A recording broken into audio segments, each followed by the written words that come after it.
Kembali kita di Ngaji Narasi Online. Assalamualaikum warahmatullahi wabarakatuh. Alhamdulillah, wassalatu wassalamu ala rasulillah Sayyidina wa maulana Muhammadin ibni Abdillah wa ala alihi wa sahbihi wa mawalah. La hawla wa la quwata illa billah, amma ba'du. Allahumma salli ala Sayyidina Muhammad tibbil qulub wa dawaiha wa sihhatil abdan wa afiyatiha wa nuril absar wa dhiyaiha wa qutil ajsad wa ghidaiha wa ala alihi wa sahbihi wa sallim. Sahabat ngaji narasi online, alhamdulillah kita bertemu kembali di hari ini dan kita akan lanjutkan kajian kita di hadis ke-55 dan 56 di bab tentang as-sidqu, kejujuran. Alhamdulillah, ini hadis kedua dan ketiga di bab as-sidqu atau kejujuran. Untuk itu terus simak sampai akhir, jangan skip agar manfaat. Bismillahirrahmanirrahim. Wa an Abi Muhammad Al-Hasan bin Ali bin Abi Talib radhiyallahu anhuma qala hafiztu min Rasulillahi sallallahu alaihi wasallam da' ma yuribuka ila ma la yuribuka fa inna sidqa tuma'ninatun wal kadhiba ribatun.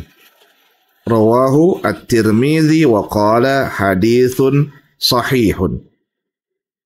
Hadis ke-55 ini disampaikan oleh Muhammad Al-Hasan bin Ali bin Abi Talib radhiyallahu anhuma, semoga Allah meridhai keduanya. Ia berkata, hafiztu, aku itu punya hafalan, aku hafal min Rasulillah SAW, ungkapan yang ini disampaikan oleh Rasulullah SAW. Ya, kalau bahasa kita ada hadis yang kuhafal nih dari Rasulullah SAW. Apa bunyi hadisnya? Da' ma yuribuka, tinggalkanlah apa yang menyebabkanmu itu menjadi ragu. Jadi tinggalkanlah apa yang membuatmu ragu ila mala yuribuka, kepada sesuatu yang tidak lagi membuatmu ragu.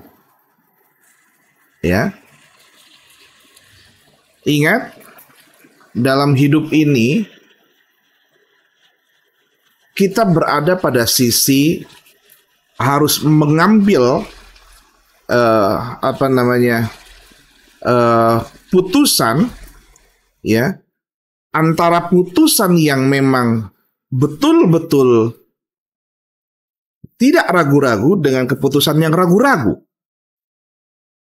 Kalau putusan yang ragu-ragu itu punya impact yang tidak baik. Ya, maka Nabi mengatakan, beralihlah dari sesuatu yang membuatmu ragu-ragu kepada sesuatu yang tidak membuatmu ragu-ragu. Nah, ungkapan ini diberikan, ini clue lalu diberikan apa yang sesungguhnya membuatmu itu tidak ragu-ragu dan membuatmu itu ragu-ragu.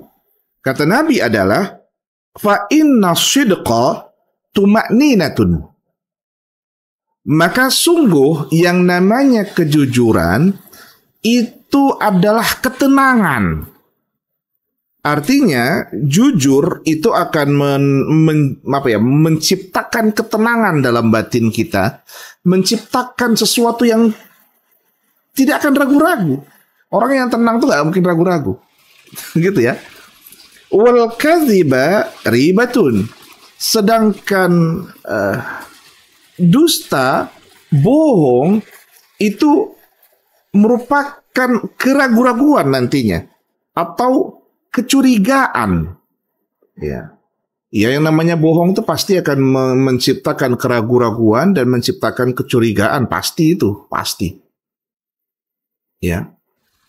Nah, oleh karenanya kita sebagai manusia, umat Sayyidina Muhammad SAW itu harus betul-betul mengedepankan as-sidqu, kejujuran. Ya, karena as-sidqu itu adalah sifat dari para rasul. Ya, sifat dari para rasul. Jujur tuh, rasul tuh harus jujur gitu ya.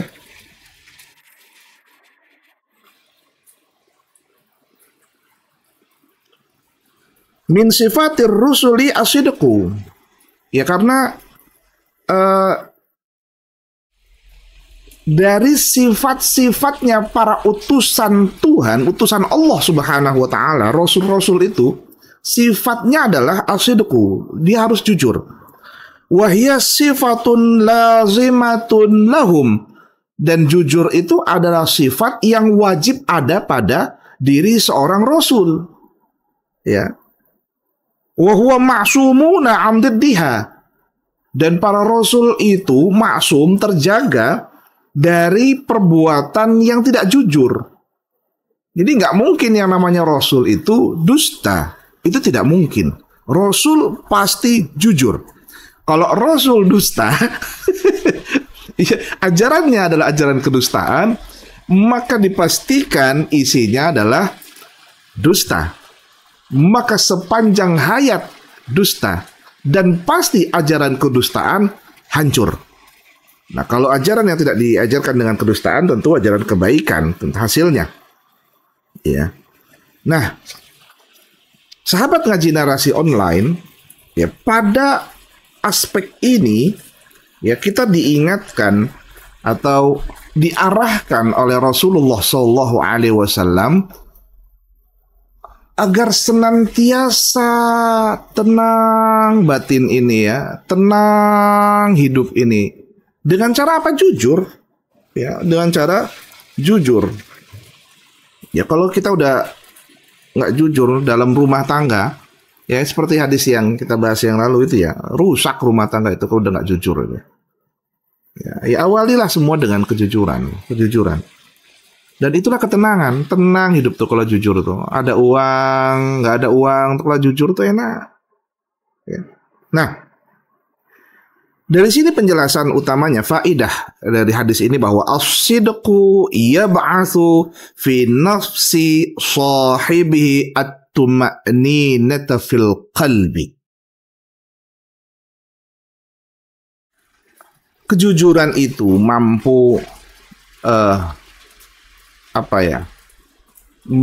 menghadirkan di dalam jiwa fi nafsi sahibihi, dalam jiwa orang yang jujur itu, ya, at-tuma'ninata fil qalbi, ketenangan di dalam hatinya. Wasyaja'ah, dan keberanian. Yang orang jujur pasti berani. Ya, tenang dalam hatinya, dia berani. Wa'izzata nafsi. Ya, keberanian, ya, dalam dirinya, ya. Yang paling utama adalah wasiqatan nas bihi. Ya, wasiqatan nasi bihi. Dengan kejujuran itu muncul kepercayaan dari orang banyak terhadap dirinya. Ya, Nabi itu al-amin.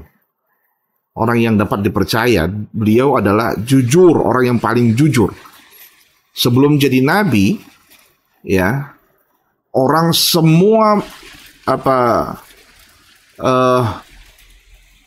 mendeklar bahwa Muhammad SAW adalah al-amin, orang yang amat dipercaya, sehingga ketika terjadi sengketa untuk meletakkan kembali setelah merehab Ka'bah, lalu kemudian siapa yang berhak mengangkat Hajar Aswad ke tempatnya, semua kabilah ribut.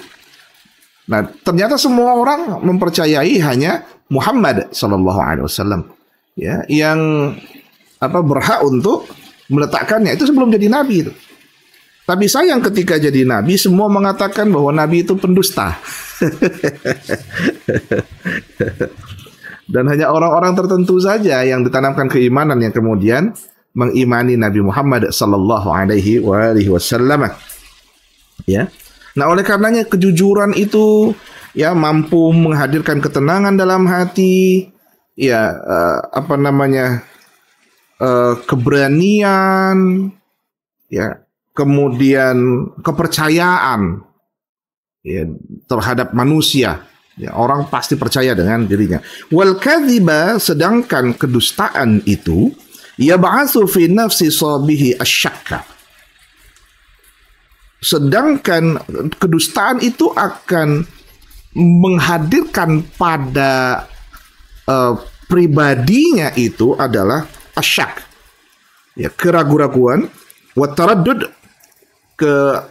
taraddud itu bimbang ya, kebimbangan dalam dirinya, wal khauf, rasa ketakutan, ya, wazil, pasti dia mulai ngerucut, ya, dia akan mulai menjadi rendah diri, ya, ya, apa istilahnya itu, mengecilkan dirinya sendiri, ya, ya, dengan sendiri akan bicara seperti itu, ya, wal hawan, kehinaan, ya, wasighar, ya, sama, wa adam istiqah bainan nas, ya, ketika dia sudah itu semua, ya,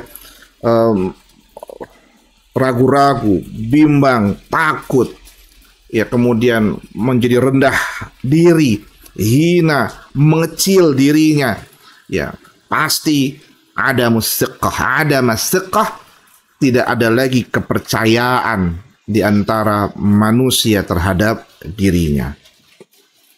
Sahabat ngaji narasi online, itulah kejujuran. Nah, bagaimana sekarang solusi agar kita berada dalam circle kejujuran, bukan berada dalam circle kedustaan? Ini yang perlu kita pentingkan. Nah, ini solusinya berada pada hadis ke-56. Kita baca. Bismillahirrahmanirrahim. Wa an Abi Sufyan Sakhr bin Harb radhiyallahu anhu fi hadithihi at-tawil fi qissati Hirqal. Qala Hiraqlu. Ya, ini qissati Hiraqla.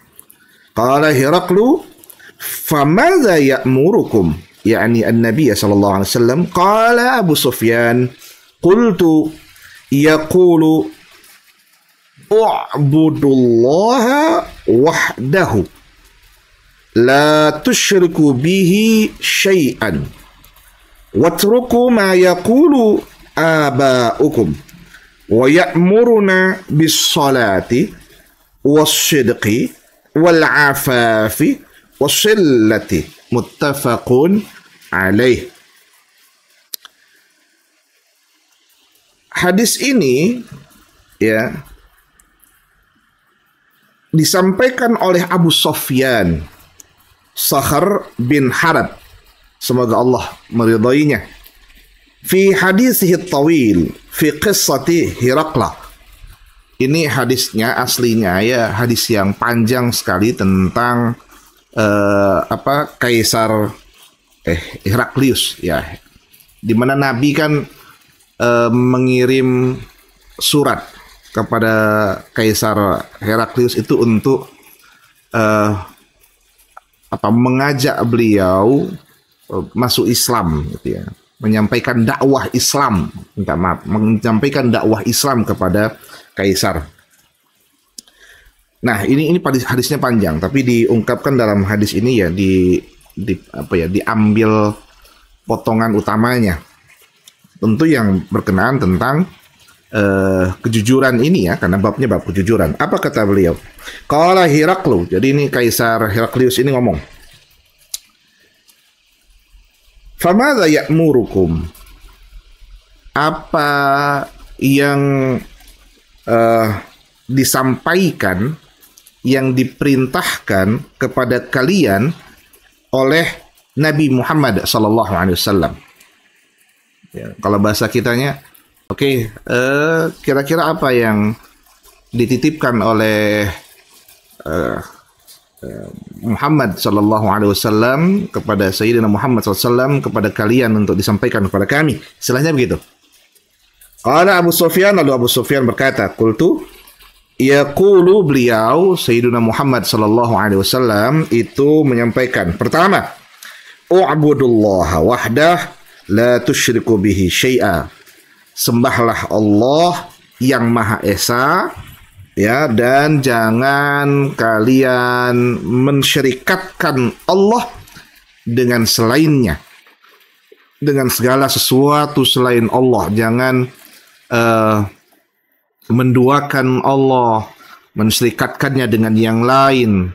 Nah, itu pertama. Yang kedua, watruku ma yaqulu aba'ukum, dan tinggalkanlah oleh kalian ma yaqulu, apa yang senantiasa menjadi pegangan karena ini telah disampaikan, ya, yaqulu diungkapkan oleh aba'ukum, nenek moyang kalian.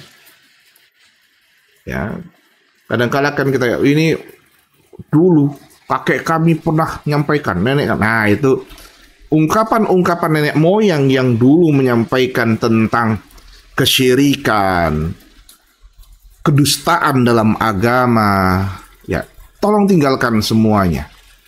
Itu. Wa ya'muruna bis-shalah, dan beliau Sayyidina Muhammad sallallahu alaihi wasallam memerintahkan kepada kita untuk menjalankan atau menegakkan salat. Ya, wasidqi, kejujuran, wal afafi, menjaga kehormatan, ya, wasillati, ya, wasilati, yakni mengikat tali silaturahim, ya. Nah, hadis ini menjadi solusi atas hadis sebelumnya yang mengajarkan kepada kita untuk jujur, menjadi tenang, dan bahwa dusta itu akan menghadirkan kecurigaan, menghadirkan keraguan-raguan dalam diri.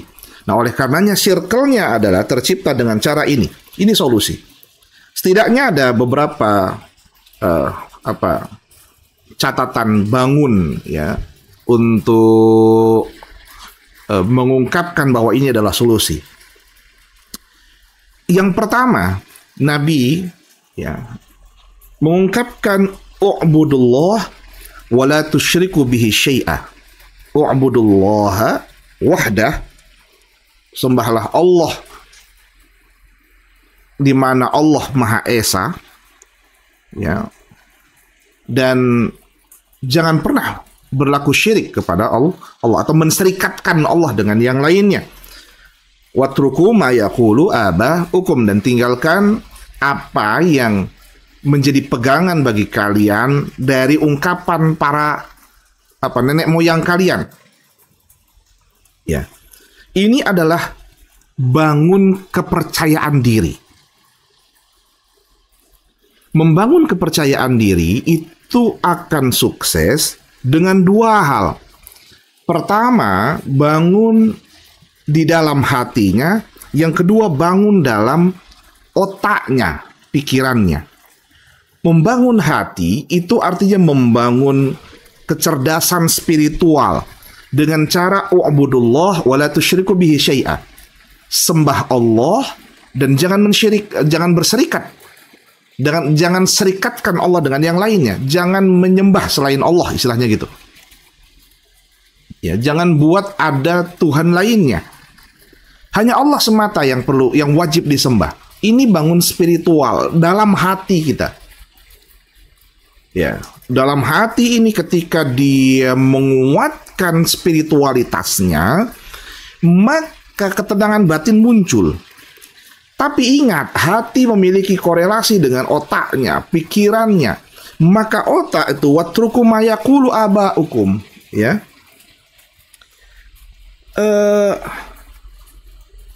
Tinggalkan apa yang selama ini menjadi pegangan-pegangan dari ya pegangan-pegangan pemikiran ya, yang diwariskan oleh para pendahulu yang itu adalah warisan buruk. Oleh karenanya otak kita, pikiran kitanya harus cerdas dan mau berpikir secara logis terhadap ajaran agama. Maka wajar ketika disebutkan ya, ad-dinu aqlun la dina liman la aqlalahu. Agama itu rasional. Maka tidak ada agama, tidak bisa disebut satu agama yang tidak rasional ajarannya. Gitu ya. Nah, untuk itu dengan cara spiritualitas yang baik dan otak kita mampu mencerna dengan baik, dengan rasionalitas positif, tentu akan membangun kepercayaan dalam dirinya. Oke, saya pasti bisa jujur. Gitu ya. Pasti itu.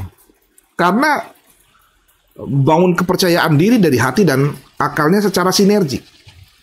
Tapi kalau cuma hati saja pikirannya tidak, nah itu nanti hanya akan membohongi dirinya sendiri. Yang keluar adalah ribah. Ya, keraguan-raguan. Itu pasti itu, keraguan-raguan. Yang kedua, bangun kesadaran sosial. Setelah membangun kesadaran pribadi, bangunlah kesadaran sosial yang positif. Artinya dia harus membentuk sistem sosial yang baik. Berkumpullah dengan orang-orang yang baik, maka kita akan menjadi baik. Berkumpullah dengan bersama-samalah dengan tukang minyak wangi, maka kita akan kecipratan wanginya. Kan begitu. Apa bangun kesadaran sosial? Yang pertama adalah ya'muruna bis-shalah. Nabi memerintahkan kita untuk sholat. Prinsip sholat itu innas sholata tanha 'anil fahsya wal munkar. Bahwa sholat itu produksinya, outputnya adalah tercegah dari perbuatan keji dan mungkar. Itu output dari sholat. Ya. Kenapa ada orang sholat tapi outputnya ternyata tidak mampu mencegah dari perbuatan keji dan mungkar? Berarti ada kesalahan dalam sholatnya. Begitu saja. Ya. Kenapa lampunya nggak hidup? Konslet. Atau nggak dihidupin. Tapi ini sudah dihidupin, lampu nggak hidup. Berarti ada di tengah kabelnya itu yang putus. Konslet itu. Ya sama, itu analogi.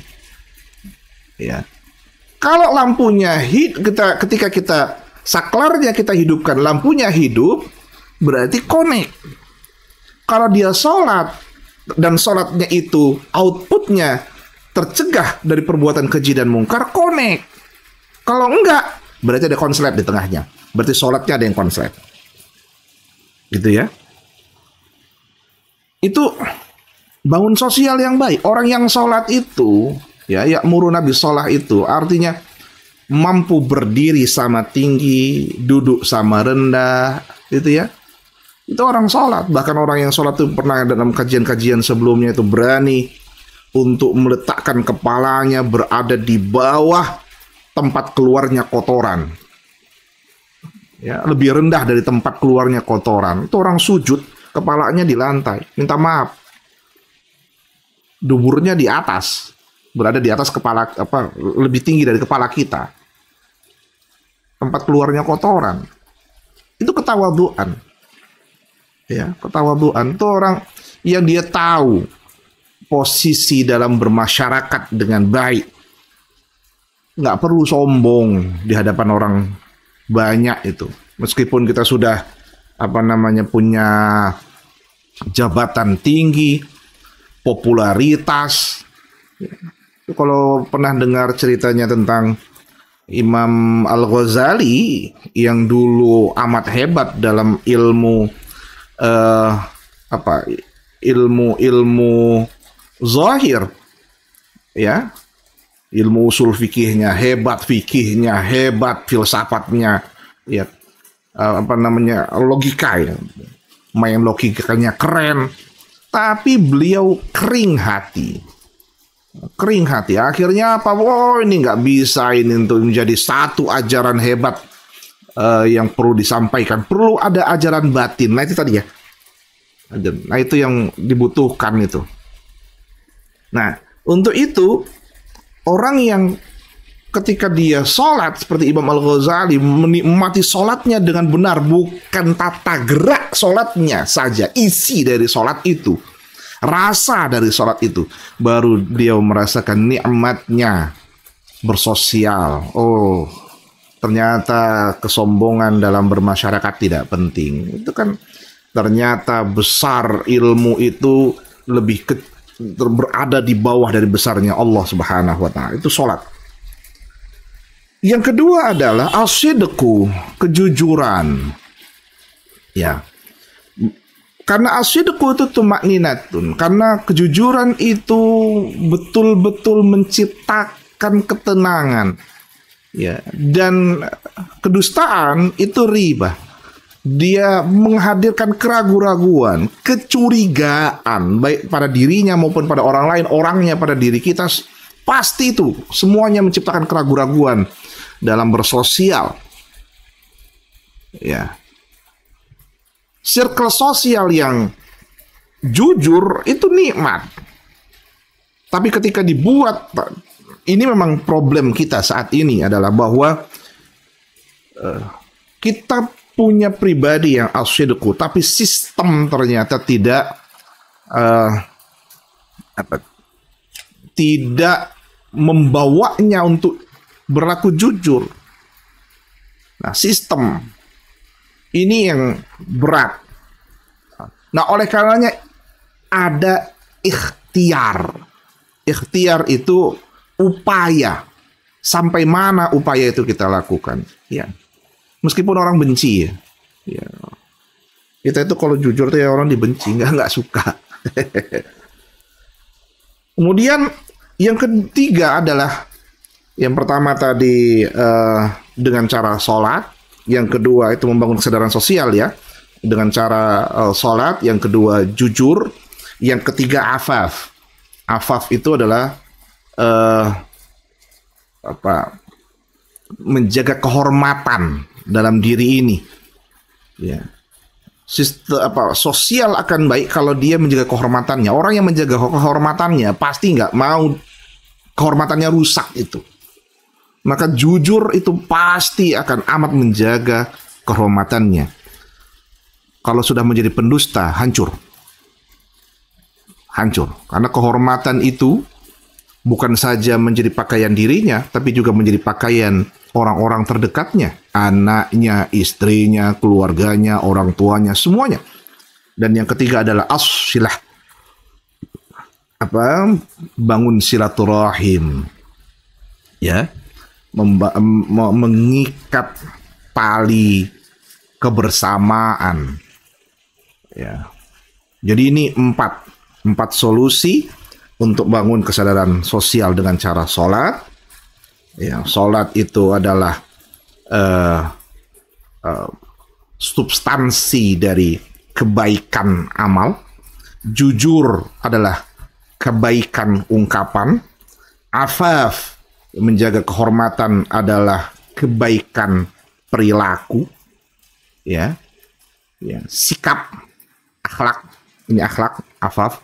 Dan asilah adalah kebaikan atau membangun kesadaran sosial, kebaikan lewat kebersamaan.